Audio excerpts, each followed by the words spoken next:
This conference will now be recorded. Good morning, everybody. You're listening to Money Matters. I'm Chris Hensley, and we've got a fantastic show lined up for you today. If you are a longtime listener, you're seeing six people instead of two. And we're doing something a little bit different today. Most of the time, we do an interview format where it's kind of a one on one. Occasionally, we've had two people on. Probably today we're going to do a little bit, mix it up and do a panel. But I'm super excited about the topic that we have today. And I was thinking about how to frame this. Usually there's two ways that I'll do it. I'll either tell a story or I'll pull a headline up so that it's timely, right? Well, I'm going to do both today because it's super timely, and also I have a story. The group today is we're really there's a bunch of people on here, and it's all offshoot of a group called generators, portable generators to power your entire home.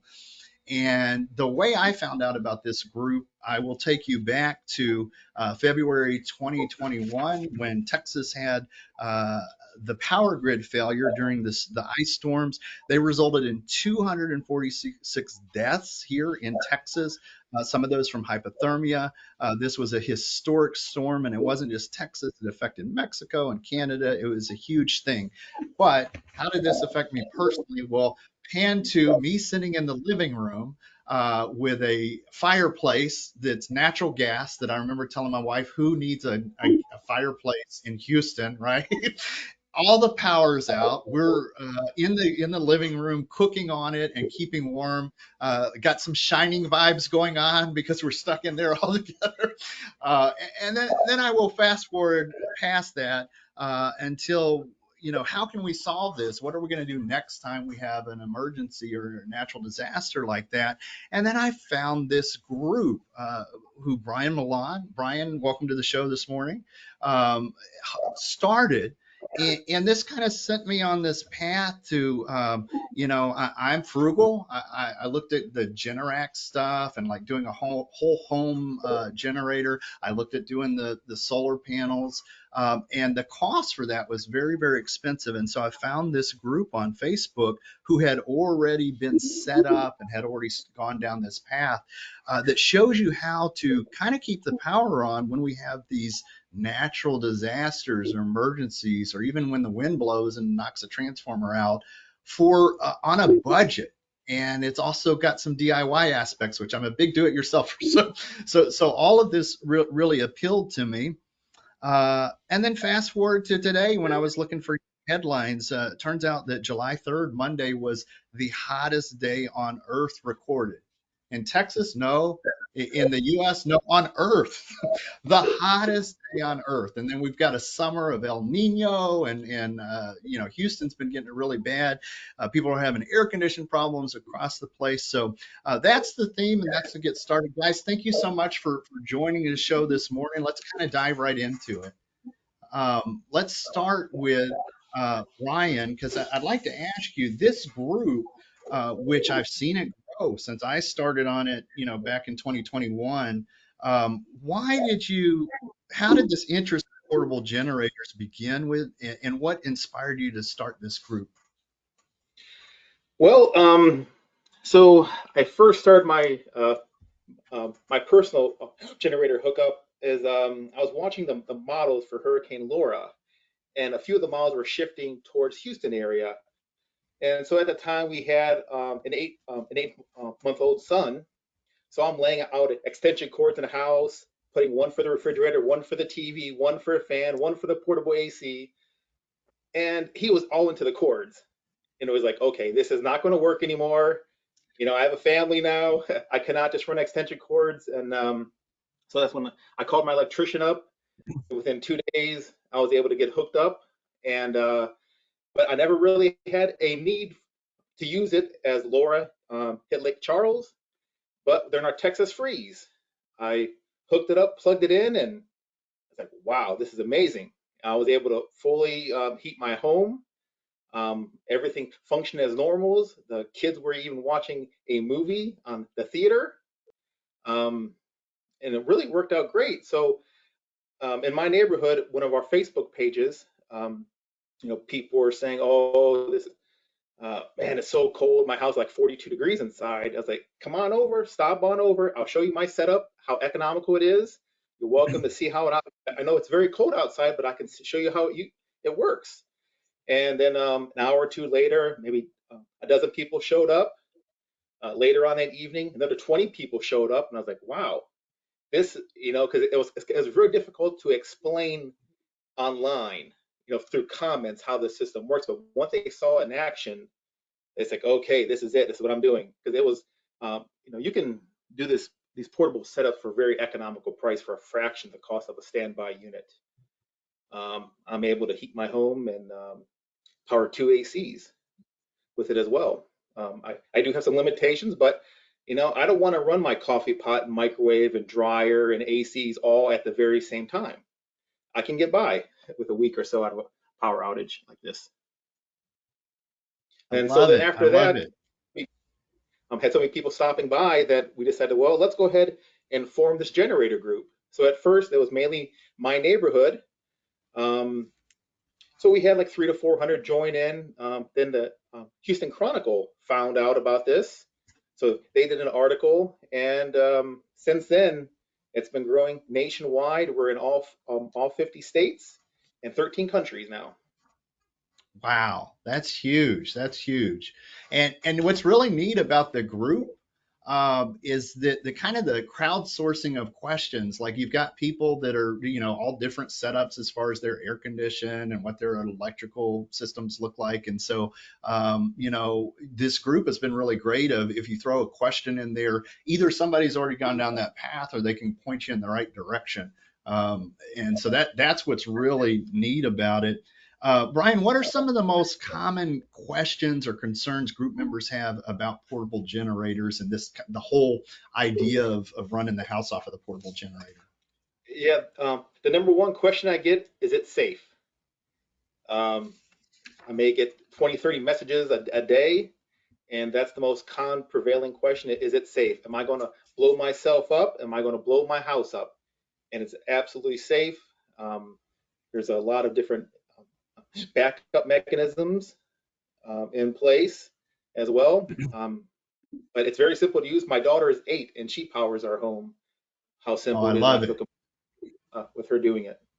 And then the other question is, can I power my central AC on these portable generators? Because there's a lot of misconception out there, I believe. I'm not sure if it's electricians or the standby folks saying you cannot power central ACs, and I haven't come across one that I haven't been able to start yet.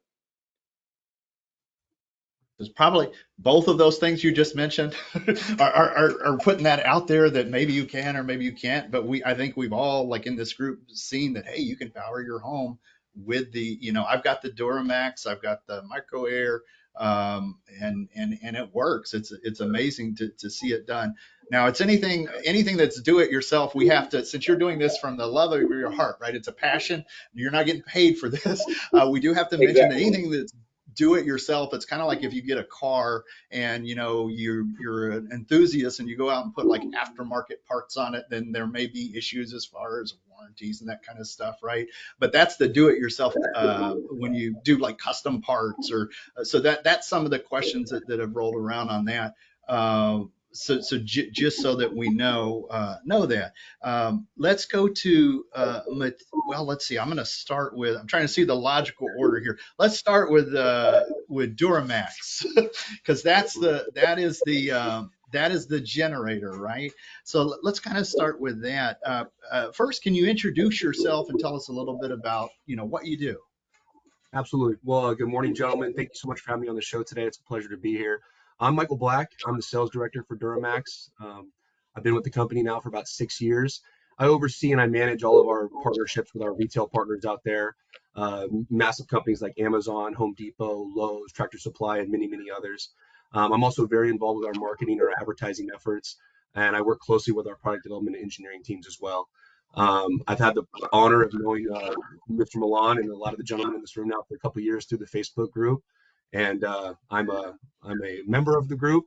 And between our company and the community out there, we're learning a lot from each other and spreading a lot of good information out there as far as what these products and what these portable generators can really do. Fantastic. Well, thank you, Michael. Thank you so much for being on the show today, and really educating listeners about this. Can you share some tips for customers on how to choose the right generator for their needs, especially those that might be buying a generator for the first time? Absolutely.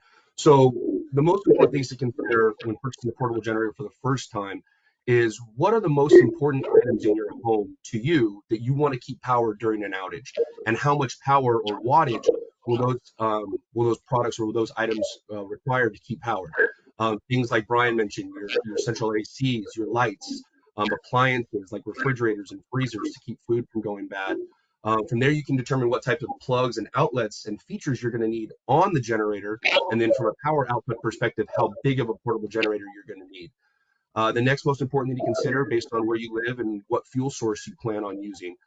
Gasoline is the most tried and true option. It's kind of where portable generators started.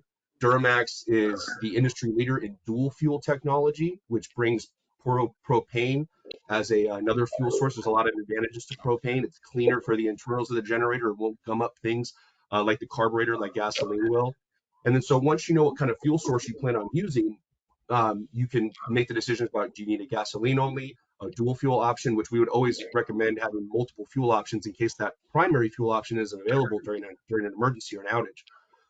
And then finally, we actually have come out with and pioneered tri-fuel technology, which adds a third fuel source, being natural gas, which if your home has natural gas hooked up to it, that's the most ideal fuel source, as if you have that, you essentially have a limitless supply of fuel using natural gas. And then finally, to kind of round out making the selection on what generator to go with, you want to look at the quality aspects of the generator and the brand you go with.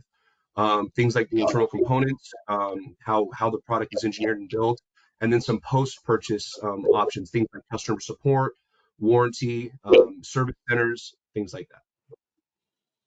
Awesome. So again, as a financial advisor, if I talk about a stock, I don't make blanket recommendations across the board, right? So the same thing with the generators. Duramax is just one of the choices of many that people will use. With that being said, that's the one I have.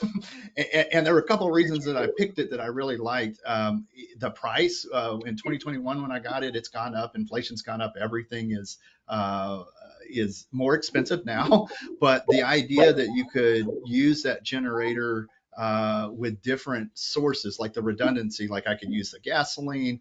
I haven't made the leap for the natural gas, although we have it right next to the natural gas. So Gino, I might ask you about that here in a minute, because I know that's kind of like the next step for me. But I was like, okay, we got it, and it can run off of gas. Let's just be happy with that for now, and then we can add that back in. But the idea that if there's a storm or if there's maybe floods and you're not able to get out and get extra gas and you have a natural gas line there, that's something, right? That's a good choice for you. Tell us a little bit about Duramax's, so how does it support their customers after the purchase? Well, so kind of like I mentioned, at Duramax, we really pride ourselves on our industry-leading warranty, which is 5 years on most of our, on all of our generators, and most of our other outdoor power equipment items. Our technical support teams, as I mentioned, they're all U.S.-based. When our customers call and they need support, they're going to get a hold of someone right here in the United States to take care of them. We have over 500 service centers, as I mentioned, around the country to help troubleshoot or repair any issues that might happen with the unit. If you need replacement parts installed or things like that. If there's not a local service center, which is pretty rare, that's within a reasonable mileage from a customer, our support teams are expert. They're pros at getting small engine shops, lawnmower shops as part of our program that can expedite and help take care of our customers in the field. And then if for some reason that's not working for the customer's timeline, we will have the item shipped back to us free of charge, either for repair or replacement at one of either our West Coast or our East Coast headquarters. And then, really, we understand that the generator and the other gentlemen here, they all play a role in the overall, in achieving or help bring the ultimate goal of affordable, reliable, portable home power backup to customers. So we understand that once you've made the selection of the generator and how you're going to hook it up to your home, you've really just begun the process. So we are the first manufacturer, we just launched it this year, to have a white glove service, an installation support service. So once you purchase from Duramax and you register your product, our support teams, if you opt in, if you'd like to, we will help our customers get set up with the electricians and the professional installers as part of our network in their hometowns, and make sure that their whole systems are set up safely and that they're not being taken advantage of from a price standpoint.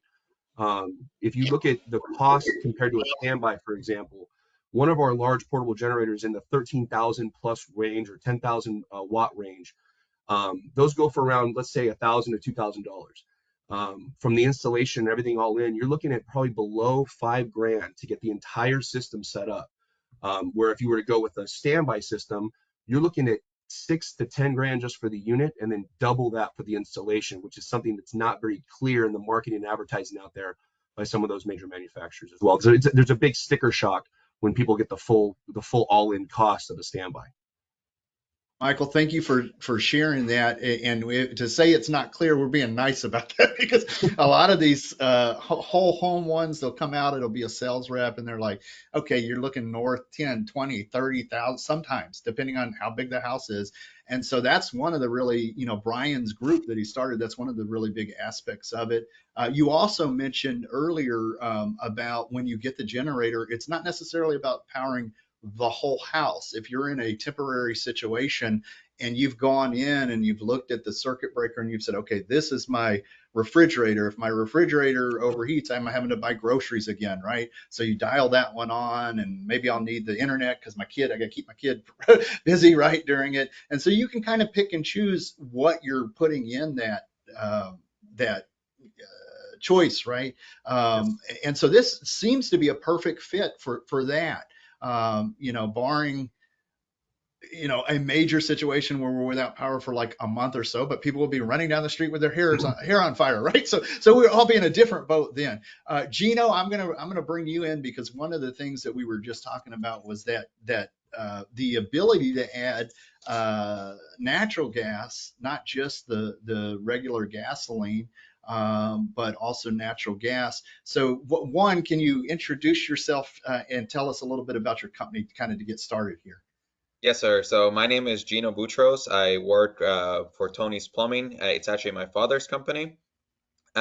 We started back in 2014 in the Cypress area, and we've been growing quite a bit in the area, actually, mainly due to the portable generator group. So Brian had thought of this idea of, hey, you know what? These generators can start operating off of natural gas. Let's see if we can do a connection at the meter. And he had reached out to me and said, I think we should be able to kind of do a connection right there at the meter. And I said, of course we can. I mean, that's what they do for standalone generators. That's what they do for pool heaters. I don't see a reason why we can't do it for that.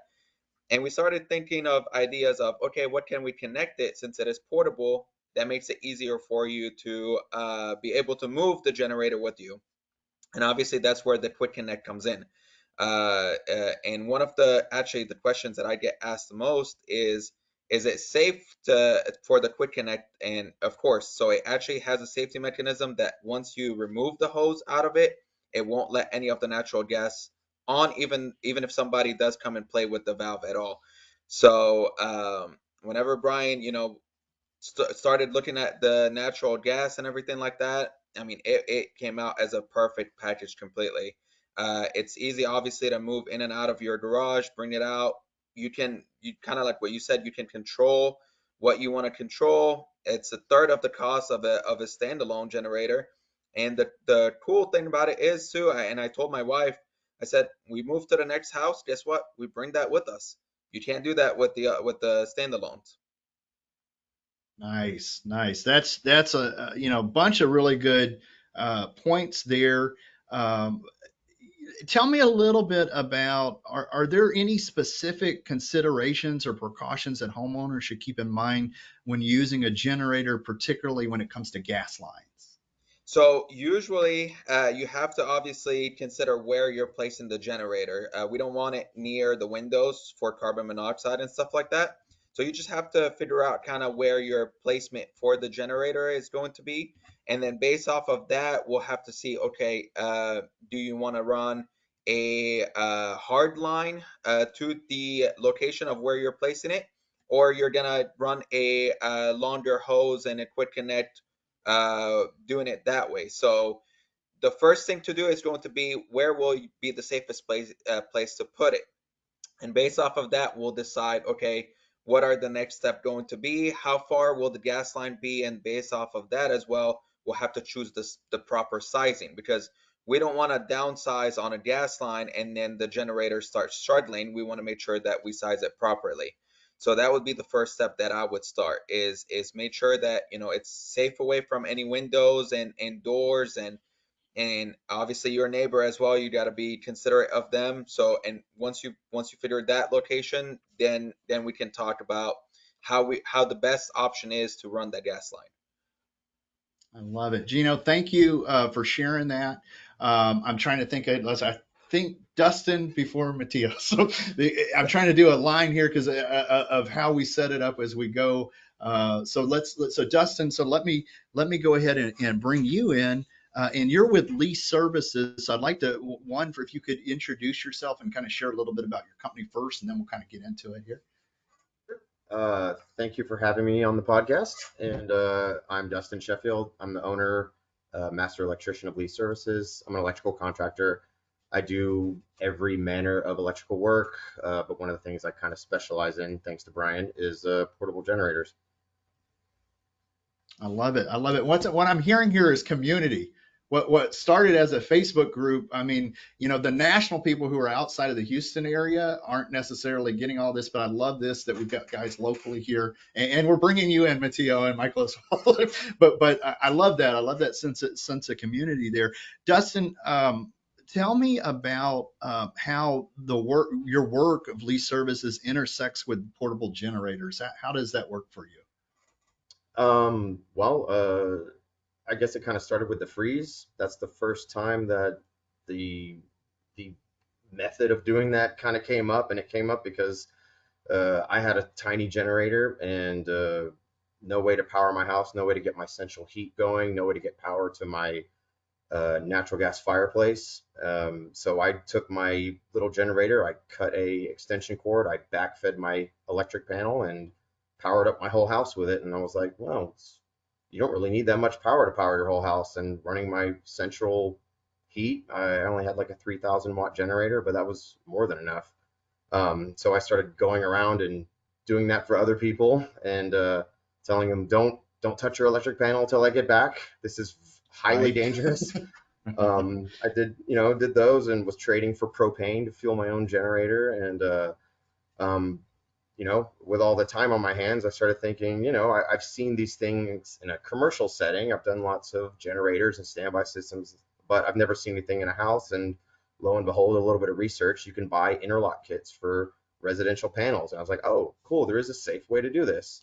And I probably got maybe a dozen or so installs into doing them myself. And then one of my customers said, hey, did you know about this portable generator group? It's called Portable Generators to Power Your Whole Home. And there's a guy named Brian, and he does show and tells every week, and people show up, and he shows them how to do it. And I was like, maybe I should go there. It's I kind of have some questions myself. Also, I'm a business person, and networking is good. But I ended up going there. I learned some things, got to see kind of the limits of what these generators can do, and answered a lot of questions, passed out a bunch of business cards, and the rest is history. I've done a couple hundred installs since then. The generator group is blown up, and it is like you were saying, it's a really good resource it's a good resource for good information. It's also a resource for some bad information, but Brian and me and some of the other electricians on there do a pretty good job moderating and keeping the misinformation down to a minimum. But that's pretty much it. That's how we combined, and the rest is history, I guess. Well, thank you for doing that. As a layperson, I know electricity can be dangerous, right? And so having those questions kind of answered, and you guys chiming in, that you're doing a world of service there. Dustin, tell me a little bit about, if I'm a person who's just joining this group and I see this, the interlock that you mentioned, that's a very important piece of kind of getting that generator online from the electrician standpoint. Can you explain to me, like I'm a 5-year-old, no, maybe a 10-year-old, explain to me as a layperson what an interlock does and how that plays into this setup that we do? Sure. Well, like you said, electricity is very dangerous. It's very scary. And when you're dealing with something like that, you don't want to have to remember anything. You don't want to have to be careful not to. It should just be idiot proof. You should just be able to only do it one way. And what I tell people, I say here, it's 4 steps. You start your generator, you plug in your cords, you turn off your main, you turn on your generator breaker. That interlock is there to prevent you doing something that can be dangerous. And if it doesn't work, it means you skipped one of those 4 steps. That's pretty much it. And there's a little instructions on the panel. Give me a call if you get confused. But I mean, there's not really much to mess up, and basically you can do the procedure backwards, and it's still going to work. I love it. I love it. And Matteo, I'm about to bring you online because we're gonna hit the edge of the show here. It's amazing how fast these shows go. So we can sit here and talk about this for the next 30 minutes. But so I'll bring you here in a moment. But Dustin, that is really helpful. And one of the things that you mentioned, when I think about the group, I mentioned that it's like do it yourself, right? But it doesn't have to be. There's different levels of comfort. Some people are okay working on this stuff themselves, and some people, definitely the electrical stuff, tap an expert, get somebody, don't get out there and shock yourself, right? But there's people that like this idea, they see this idea, and they'll get local people to come out and do the installation and that sort of stuff. So you can kind of like dial in, are you going to pour a slab and do the shed and all that stuff yourself, or are you just going to, cart it out? You can kind of dial in what you want to do. And then Matteo, let's go ahead and if you can unmute yourself, introduce yourself to listeners and tell them a little bit about your company and what you do. Great. Thank you, Christopher. And thanks for having me here on your podcast. Hello, everybody. My name is Matteo Giovanetti. I'm an electrical engineer over 35 years, and I'm here. I work as a consulting engineer now for Microware Corporation. I have been working with Microware for over 25 years, either as a OEM customer, a direct employee, and now a consulting engineer since I started my own company in 2019. My primary background is development of control systems, electronic control systems for machinery of any type. And it just so happens, being a South Florida resident, that I got involved in the marine industry quite heavily 25 years ago, and specifically the air conditioning market. So I worked for 10 years for Dometic Marine, manufacturing air conditioning for marine applications. So I have great familiarity with air conditioning in terms of its design, not only in the electronics, but also on the refrigeration side, since whether you like it or not, if you work in a factory where you're literally making hundreds of air conditioners per day, you learn about air conditioning, like I said, whether you like it or not. So that is primarily my background. Microware manufactures a lot of different electronic controls for the air conditioning and other markets, marine, RV, and home. And the product that that's gained incredible popularity and is oftentimes used on Brian's group is the Easy Start product. And about a year ago, I was asked by Microware to step into Brian's group and answer questions, and Brian kindly received us as a manufacturer, and I've been doing my best ever since to help his members navigate through the challenges of air conditioning, electrical, along with the help of Dustin and Brian themselves. So that's basically why I'm here. Awesome. Well, Matteo, thank you for being here. And if you have an RV, you might have heard of Microware prior to this, because they've been doing this for years to help step down the air conditions on an RV if you're boondocking in different climates and stuff like that.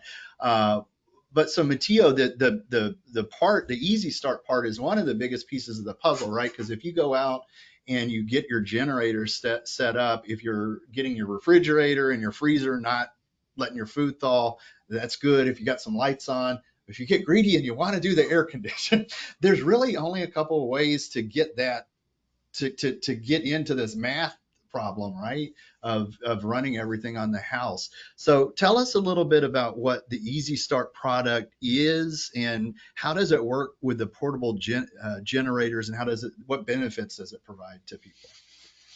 Sure. Well, not to preclude Michael's efforts to sell larger and bigger generators, a lot of times the customers are challenged with the fact that the portable generator that they have can run everything in the house except for the air conditioner.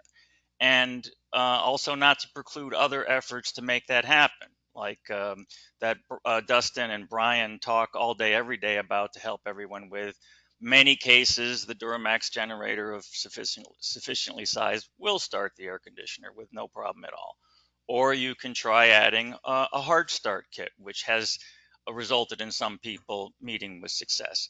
But if all else fails, enter Easy Start. Easy Start is a soft start. And what Easy Start does very uniquely and very effectively is it takes that initial current spike that the air conditioner draws when it starts up, the compressors specifically, and dramatically reduces it by upwards to 75%, which is huge. So now a generator and an air conditioner that previously would not start and run on a given generator system will now start up and work for you.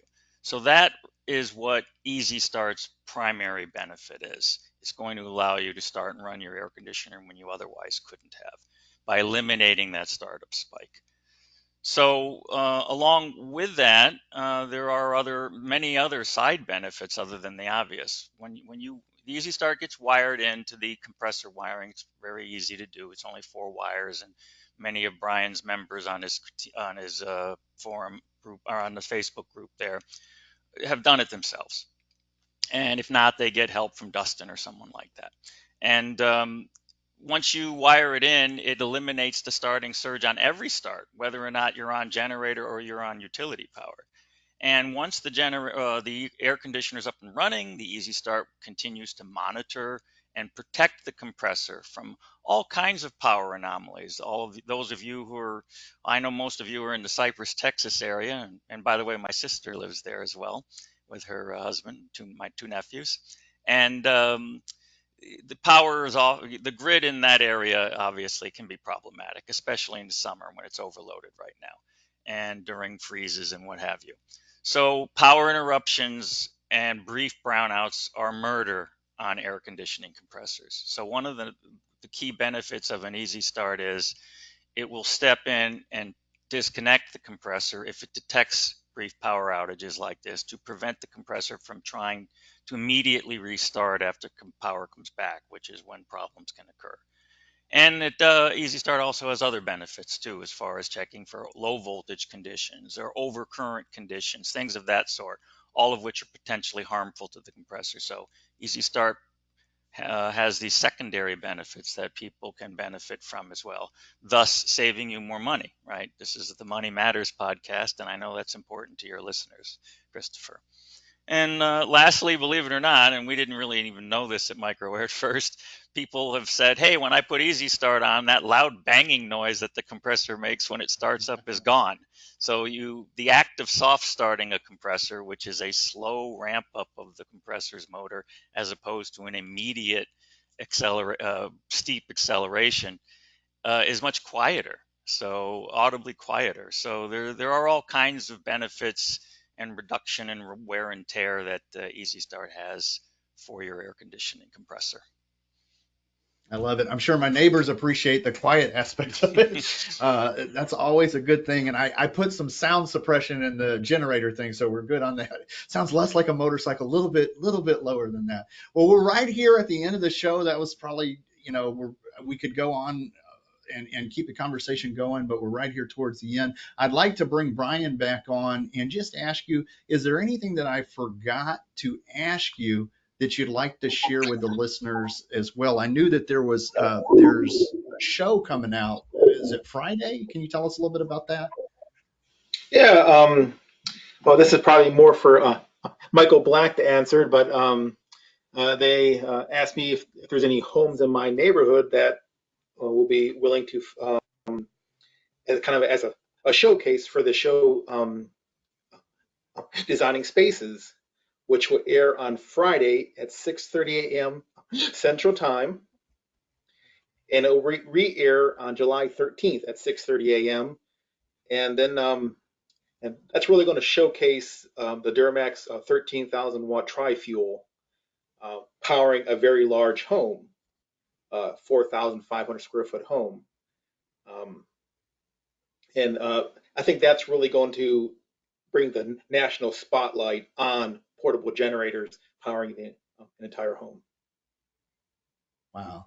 That's neat that it's going from this one small group all across the country now, and it's a kind of a testament to these climate crises that we're having and the heat and all of that. It's a real thing going on right now, guys. Thank you so much for being on the show. Have a good rest of the day there. Thank you, Thank you so Christopher. much for having Thank you us. so much.